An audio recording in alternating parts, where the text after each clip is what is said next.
The last thing the galaxy expected was for their executioner to kneel. I had been sent to end humanity. I came back asking them to save us. My name is Commander Zaravas of the Dracari Eternal Fleet. I have destroyed 14 civilizations, not defeated them, not conquered them, ended them. Every structure, every record, every living being. That is what the Eternal Fleet does. That is what I have done for 22 years without hesitation and without question, because the Dracari sovereignty does not ask its commanders to feel. It asks them to execute. I was given the human assignment on the morning of the third rotation of the Dracari High Council's annual review session. The briefing was 4 minutes long. Humanity had been assessed as a Category 7 expansion threat. Category 7 meant immediate termination. No warning, no negotiation, no contact. I had received Category 7 assignments 6 times before. 6 civilizations, gone. I accepted the assignment, confirmed the fleet deployment coordinates, and went to prepare. I did not know that 18 days later I would be standing on a human ship with a wound in my side that should have killed me, watching a human woman I had never met make a decision that no Dracari commander would ever have made in 10,000 years of recorded military history. I did not know that decision was going to change everything. The first engagement was supposed to take 4 hours. The Dracari Eternal Fleet consists of 47 warships. Each one carries enough firepower to reduce a continent to ash in under 3 minutes. Our tactical doctrine is simple. Total surrounding formation. Simultaneous strike from all vectors. No gaps, no pauses, no opportunities for response. It works because it has always worked. It works because by the time a target civilization understands what is happening, it is already over. The human response began 11 seconds after our formation completed. Not defense, not a counter formation, something I had no tactical category for. Every human vessel in range, and there were more than our intelligence assessment had indicated, significantly more, accelerated directly toward our fleet. Not toward the gaps in our formation, toward the center, toward the densest concentration of Dracari firepower in the entire engagement zone. My tactical officer, Lieutenant Can, turned from his station and said, "Commander, they are going to hit us. They cannot break our formation," I said. "They are not trying to break it," he said. "They are trying to go through it." He was right.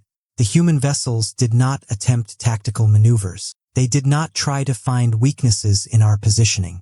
They pushed forward at maximum velocity directly into the densest part of our fleet, and they kept pushing, and the ones that were destroyed kept pushing until the ones behind them had used the debris to close the distance, and the ones behind those had used that distance, and in 40 minutes of the most incomprehensible military engagement I had ever witnessed, the human ships had torn a gap in the center of my formation that my tactical doctrine had no response for, because my tactical doctrine was built on the assumption that no rational military command would spend ships the way humans were spending them. They were not being reckless. I understood that in the second hour when I analyzed the engagement pattern and saw what they were doing. Every human ship that pushed forward was forcing my formation to respond to it specifically, which pulled adjacent vessels fractionally out of optimal position, which created microgaps in the firing coverage, which the next wave of human ships used to push further. It was not suicide. It was mathematics. Brutal, costly, and precisely calculated mathematics. They were buying distance with ships. My formation was intact. My firepower was intact. I was winning by every conventional measure. And somehow, over 2 hours of engagement, I had covered approximately 18% of my original approach vector. I called a tactical review. Can put the numbers on the display. Human losses, 43 vessels. Dracari losses, 0. But my formation had shifted, compressed, and adjusted to counter the human engagement pattern in ways that had moved us laterally rather than forward, and the approach vector we needed to reach the human core systems was now blocked by a debris field of their own destroyed ships that would take 4 hours to navigate. They had built a wall with their dead. I stared at the display for a long time. "Commander," Ken said carefully, "the human engagement pattern suggests prior knowledge of our tactical doctrine." "That is not possible," I said. "We have never engaged humans before." "No," he said, "but we have engaged 14 other civilizations, and humans have been in contact with the surviving populations of 3 of them." I turned to look at him. "They studied us," I said. "They have been studying us," he said, "since the moment we appeared in their outer sensor range," which was, based on the engagement timing, approximately 6 weeks before we initiated formation. 6 weeks. They had known we were coming for 6 weeks and had spent that time learning everything available about Dracari tactical doctrine from the civilizations we had previously ended, and had built a response not to defeat us but to slow us down in the most costly and precise way possible. Why? I said. Ken paused. Commander, why slow us down? I said. If they knew we were coming, if they studied our doctrine, why not evacuate? Why not run? Ken looked at the display. Unknown, he said. I looked at the wall of debris their destroyed ships had created. Open a communication channel, I said. Ken turned from his station completely. A full turn. The kind that meant he had heard something that did not compute. Commander, he said. Category 7 assignments do not include communication protocols. Open the channel, I said. He opened it. The response came in 40 seconds. A human face appeared on my communication display. A woman, middle-aged by human standards, with close-cropped gray hair and the expression of someone who had been awake for approximately as long as this engagement had been running. She wore a command uniform with no decorative elements except a small insignia at the collar that my system identified as the Human Outer Defense Command designation.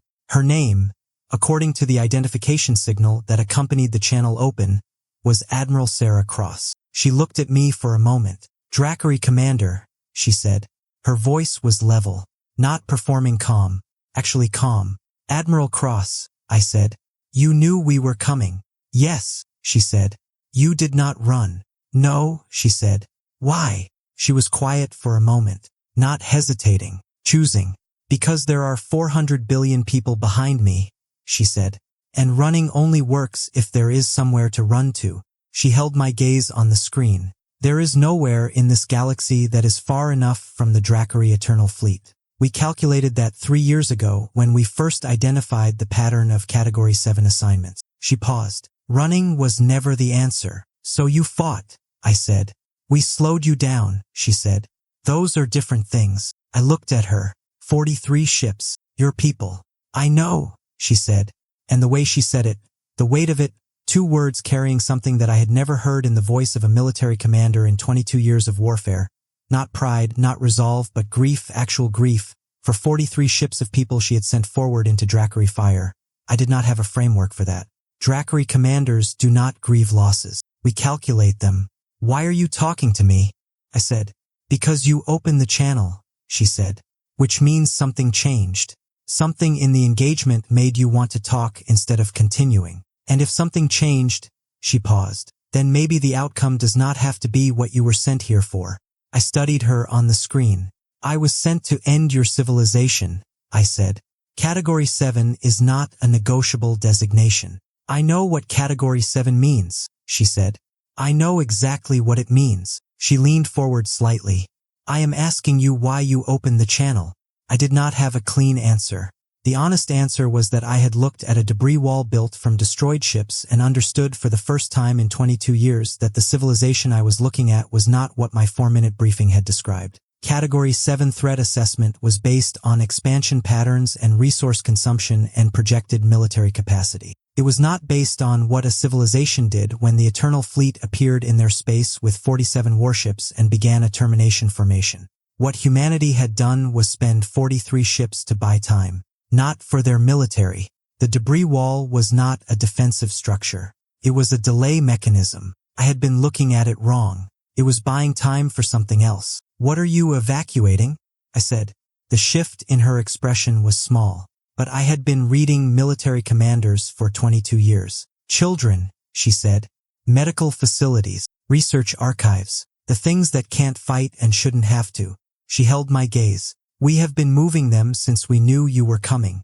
The engagement was never about stopping you. It was about giving the transports enough time to reach the outer corridor. I sat with that. 43 ships, not to win, not to defeat us, to move children and hospitals and libraries far enough away that when the Eternal Fleet finished what it came to do, something would survive. Something would remember. Something would be left. How much time do you need? I said. The silence on the channel was the loudest thing I had ever heard. Commander, Ken said from behind me. Very quietly. I did not look at him. Admiral Cross on the screen was very still. 48 hours, she said.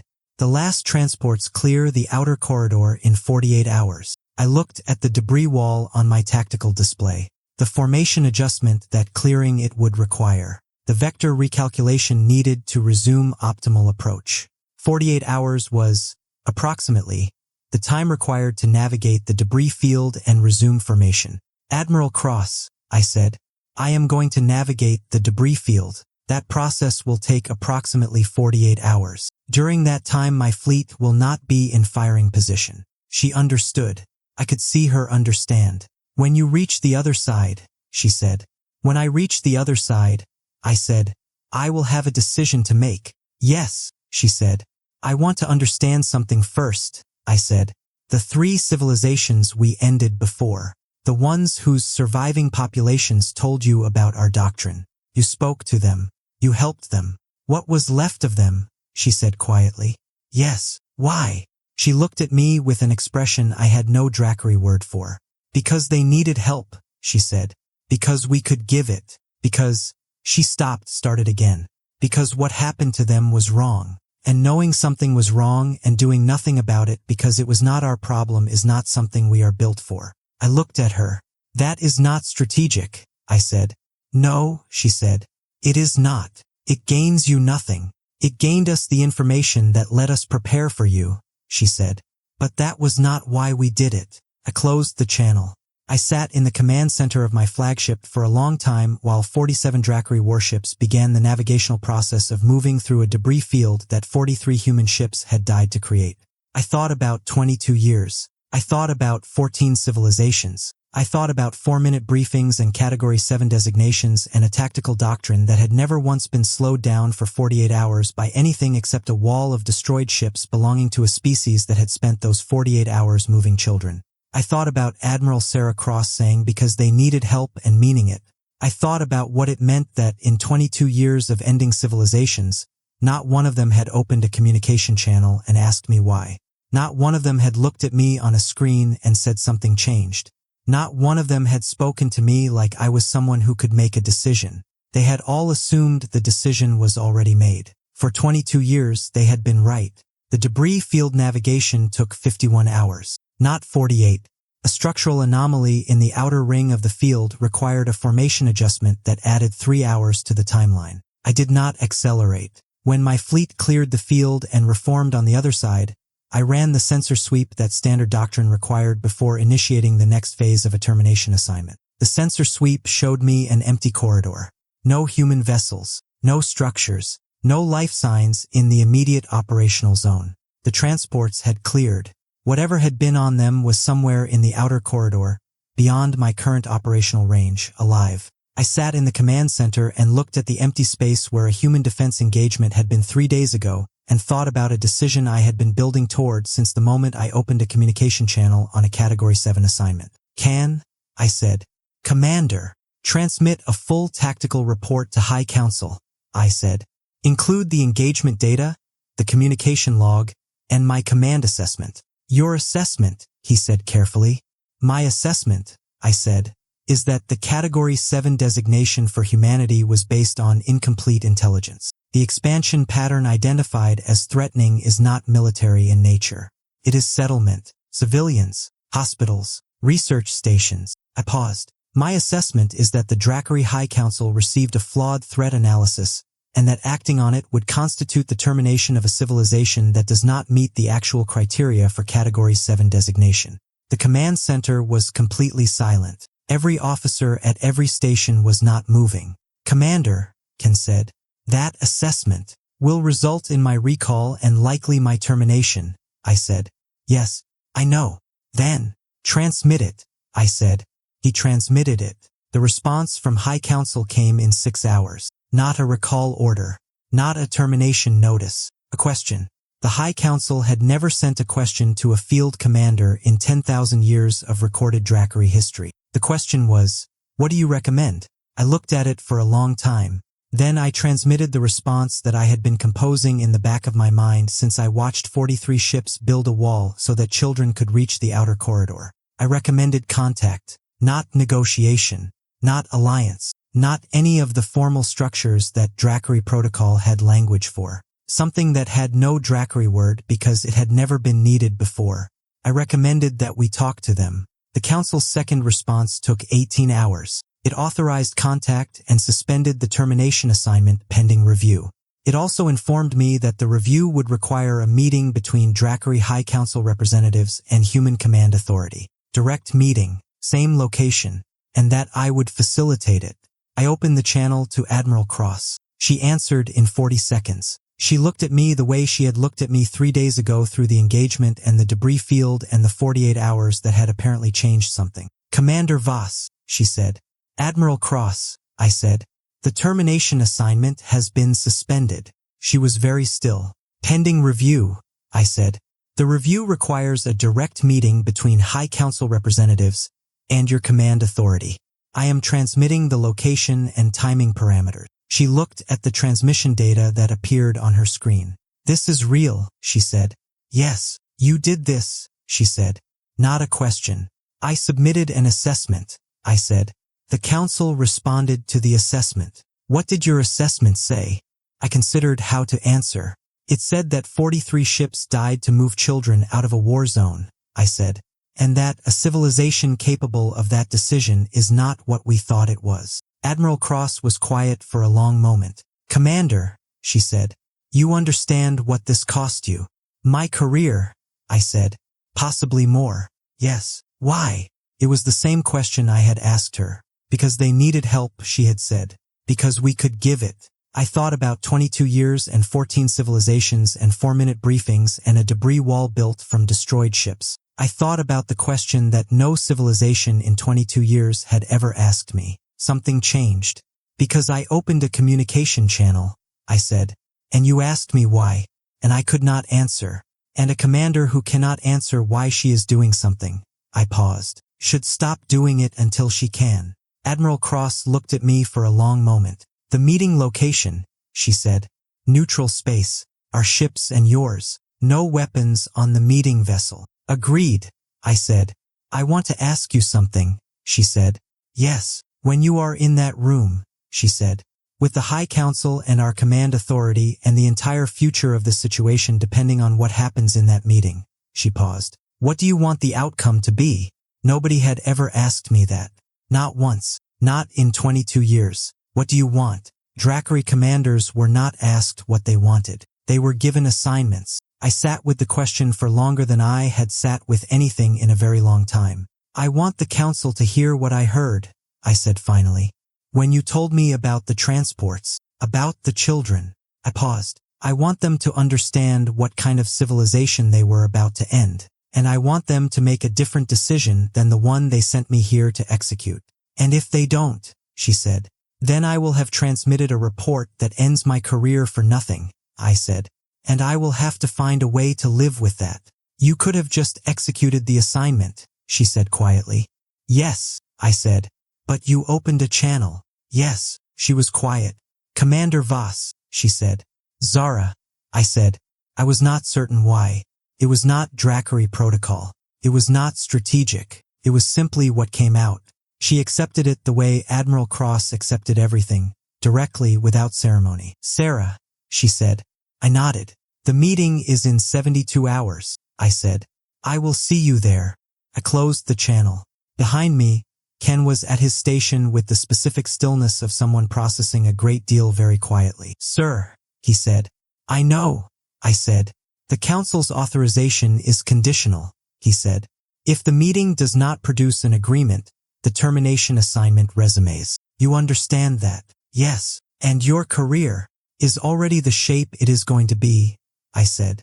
Transmitting that report changed it. The meeting does not change it further. He was quiet for a moment. Then, in a different voice, quieter, less officer and more something else. What did she say? When you told her the assignment was suspended. I thought about Admiral Sarah Cross going very still on a communication screen with 43 ships of her dead somewhere behind her and 400 billion people somewhere ahead of her. Nothing, I said, for a moment. And then she said, this is real. Ken absorbed that. It is real, he said. Yes, I said. It is. The meeting happened in a vessel in neutral space, equidistant between the Dracari formation and the outer edge of human sensor range. The vessel belonged to neither side. It had been provided by one of the smaller civilizations in the region, one of the ones that had been watching the engagement from careful distance and had apparently decided that facilitating whatever this was constituted a better outcome than any alternative. I arrived with 2 Dracari High Council representatives and Can. Admiral Cross arrived with 2 members of Human Command Authority and a woman she introduced as her chief diplomatic advisor, whose name was Dr. Lena Marsh, and who looked at the Dracari delegation with the expression of someone trying very hard to treat a historically unprecedented situation as a normal professional challenge. We sat across a table from each other in a room that smelled like recycled air and the specific tension of people who had been trying to destroy each other 4 days ago. The High Council representative, Senior Arbiter Drawn, looked at the humans for a long time without speaking. Drawn was 140 years old and had authorized more Category 7 assignments than anyone currently serving. His expression was difficult to read. That was not unusual. Drawn's expressions were always difficult to read. "You built a debris wall with your destroyed ships," he said. Admiral Cross looked at him steadily. "Yes. To move transports. Yes. Children. Among others. Yes." Drawn was quiet. "Show me," he said. Cross looked at him. "The transports," he said. "Show me what was on them." It was not a request I had expected. It was not a request I think Cross had expected either. She looked at Marsh, who opened a data display on the table surface. Records, manifests, transports carrying medical equipment, educational archives, agricultural research, genetic seed banks, children's hospitals that had been broken down and packed and moved in 6 weeks of quiet, frantic preparation. Drawn looked at all of it. Nobody spoke for a long time. "Commander Voss's assessment," he said finally, without looking up from the display, described the human expansion pattern as settlement rather than military advance. "It is settlement," Cross said. "It has always been settlement. We are running out of habitable space in our original systems. We are looking for somewhere to build." The Category 7 designation was based on projected military capacity, Drawn said. "I know what it was based on," Cross said. "I have read everything available about Dracari assessment criteria. I have had 3 years to read it." Drawn looked up at her. "You have been preparing for this for 3 years, he said. "Yes. And in 3 years you did not attempt to make contact, to present this information, to challenge the assessment through whatever diplomatic channel existed." "There is no diplomatic channel to the Dracari Eternal Fleet," Cross said. "Category 7 assignments do not include contact protocols. We knew that. The civilizations your fleet engaged before us told us that." She held his gaze. "We could not reach you. So we prepared for what we could not prevent and hoped that somewhere in the engagement, something would change." "Something changed," Drawn said. "Your commander opened a channel," Cross said. Drawn looked at me. I met his gaze. "Why?" he said. Not a question the way humans asked questions. A Dracari why was a request for a precise account, a tactical explanation, a statement of operational reasoning. I had been thinking about the answer for 4 days. "Because they built a wall with dead ships," I said. And I looked at it and I did not understand it. And not understanding something in the middle of a termination assignment is... I paused. It was the first time in 22 years that I did not understand what I was looking at. And I needed to understand. "That is not operational reasoning," Drawn said. "No," I said. "It is not." Silence. "It is honest," Drawn said. He looked back at the transport manifests, at seed banks and children's hospitals and 22 years of things I had ended without ever seeing what was on the inside of them. "The review," he said, "will require 60 days. Full intelligence reassessment of the Category 7 designation. Independent analysis of the expansion pattern data. Direct submission from Human Command Authority of settlement records and demographic projections." He looked at Cross. "Can you provide that documentation?" "We can provide everything you need," she said. "We have been preparing it for 3 years hoping there would be someone to give it to." Drawn nodded once. He looked at me again. "Commander Voss," he said, "your career assessment is pending the outcome of the review." "I understand," I said. "If the review confirms your field assessment, the termination assignment will be formally withdrawn and the Category 7 designation revised." He paused. "If it does not." "I understand," I said. He held my gaze for a moment. "You understood when you transmitted the report," he said. "Yes." Then you made the decision before you knew the outcome. Yes, I said. He was quiet for a long moment. Then, in a voice I had never heard from Drawn in 15 years of service under his authority, something that was not approval and not disapproval but something between them, something that had no Drackery word because it had not been needed before. Good, he said. The meeting lasted 4 hours. When it was over, when the Drackery delegation had returned to their vessels and the documentation exchange protocols had been established and the 60-day review timeline confirmed, I found myself standing in the corridor of the neutral vessel with Admiral Sarah Cross. Just the two of us, for approximately 30 seconds while our respective delegations moved toward their departure gates. She looked at me. 60 days, she said. Yes, I said. And then the review concludes and the council makes a decision, I said. What do you think the decision will be? I thought about Drawn looking at transport manifests for a long time without speaking. About the specific way he had said good. I think, I said carefully, that the council has not had reason to revise a Category 7 designation in 10,000 years, and I think that the reason they have not is that no commander in 10,000 years has ever transmitted the report I transmitted. Because no commander ever opened a channel, she said. Yes, she was quiet for a moment. Zara, she said. Sarah, when this is over, she said. When the review is done and the decision is made and whatever comes next starts, she paused. I want to talk to you again, not as commanders, not across an engagement or a negotiation. I looked at her. About what? I said. About what you said, she said. About not understanding what you were looking at. About that being the first time in 22 years. She met my gaze. I want to know what the other 22 years looked like. And I think, she stopped, started again. I think you might want to tell someone. I was quiet. I thought about 22 years and 14 civilizations and 4-minute briefings and a career built on executing decisions that someone else had made. I thought about the first time I had not understood something. I thought about what it had cost to transmit a report that said so. Yes, I said. I think I might. She nodded. Direct and simple the way she did everything. 60 days, she said. 60 days, I said. She walked toward her departure gate. I walked toward mine. Behind me, somewhere in the outer corridor, 43 ships worth of dead were still floating in the debris field, and somewhere beyond the outer corridor, everything those 43 ships had died to protect was alive. And somewhere in a Drackery High Council chamber, a 60-day review had just begun that had never been begun before in 10,000 years of Drackery history.